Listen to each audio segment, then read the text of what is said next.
സുൽത്താനുൽ ഉലമ കാന്തപുരം AP അബൂബക്കർ മുസ്ലിയാരും സയ്യിദുൽ ഉമ്മ സയ്യിദ് സ്വാദിഖ് അലി ശിഹാബ് തങ്ങളും സയ്യിദ് ഖലീലുൽ ബുഖാരി തങ്ങളും സയ്യിദുൽ ഉലമ സയ്യിദ് ജഫ്രി മുത്തുകോയ തങ്ങളും ഒന്നിച്ച് നിന്നുകൊണ്ട് ഈ സമുദായത്തെ നയിച്ചിരുന്നുവെങ്കിൽ ഈ സമൂഹത്തിന് എത്രയോ വിദ്യാഭ്യാസ വിപ്ലവങ്ങൾ നേടിയെടുക്കാൻ സാധിക്കുമായിരുന്നു.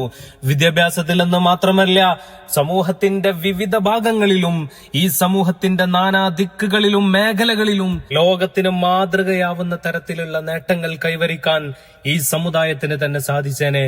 പക്ഷേ ഏതു ഭാഗങ്ങളിലേക്ക് നോക്കിയാലും വിഭജനത്തിന്റെ, വിവാദങ്ങളുടെ, മനുഷ്യന്റെ പച്ച ഇറച്ചി തിന്നുന്ന വളരെ നീചമായ കാര്യങ്ങളാണ് ഓരോ ദിവസത്തിലെ പ്രഭാതവും ഈ മുസ്ലിം ഉമ്മത്ത് കേട്ടുണരുന്നത്. ഇതിലൊക്കെ സന്തോഷിക്കുന്നതാരാണ്? ഈ മുസ്ലിം ഉമ്മത്തിനെ തമ്മിലടിപ്പിക്കാൻ രാഷ്ട്രീയത്തെ ഉപയോഗിച്ചുകൊണ്ട് ഈ മുസ്ലിം ഉമ്മത്തിനെ തമ്മിലടിപ്പിക്കാൻ വേണ്ടി ചിലർ ശ്രമിക്കുന്ന കെണികളിൽ ഇന്ന് മുസ്ലിം ഉമ്മത്ത് അറിയാതെ വീണുപോയിക്കൊണ്ടിരിക്കുന്നു എന്നുള്ളത് ചരിത്രപരമായ സത്യമാണ്.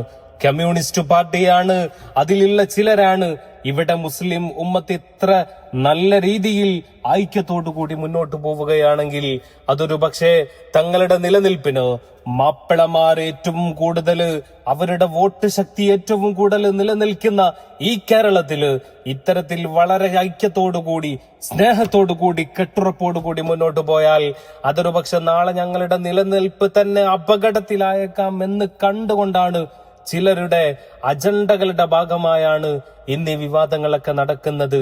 ബഹുമാനപ്പെട്ട സുൽത്താനുൽ ഉലമ കാന്തപുരം ഉസ്താദ് മുസ്ലിം ലീഗുമായിട്ട് അടുക്കാനുള്ള ഏറെ പ്രസ്താവനകൾ നടത്തിയ ഒരു മഹാവ്യക്തിത്വമാണ്.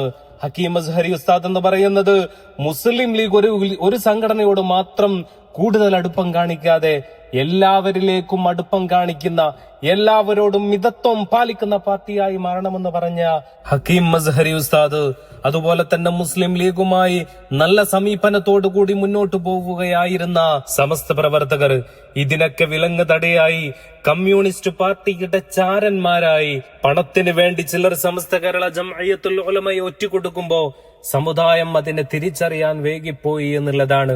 ഇന്ന് സമൂഹം അതിനെ തിരിച്ചറിഞ്ഞുകൊണ്ടിരിക്കുന്നു. ഇനി നേതൃത്വം ചെയ്യേണ്ടത് അതിനാരൊക്കെയാണോ പണിയെടുത്തത്, അതിന് ചാരന്മാരായി ആരൊക്കെയാണോ അതിന് മുന്നിൽ നിന്നത്, അവരെ പിടിച്ച് പുറത്താക്കുക എന്നുള്ളതാണ്. ആ ചീഞ്ഞളിഞ്ഞു നിൽക്കുന്ന വൈറസ് പോലെയുള്ള ഇത്തരത്തിലുള്ള മാരകമായിട്ട് കിടക്കുന്ന ഇത്തരം പ്രശ്നങ്ങൾ ഉണ്ടാക്കുന്നവരെ ഇനിയും പുറത്താക്കിയിട്ടില്ലെങ്കിൽ സമൂഹം വലിയത് തന്നെ അനുഭവിക്കേണ്ടി വരും, വലിയ വില നൽകേണ്ടി വരും.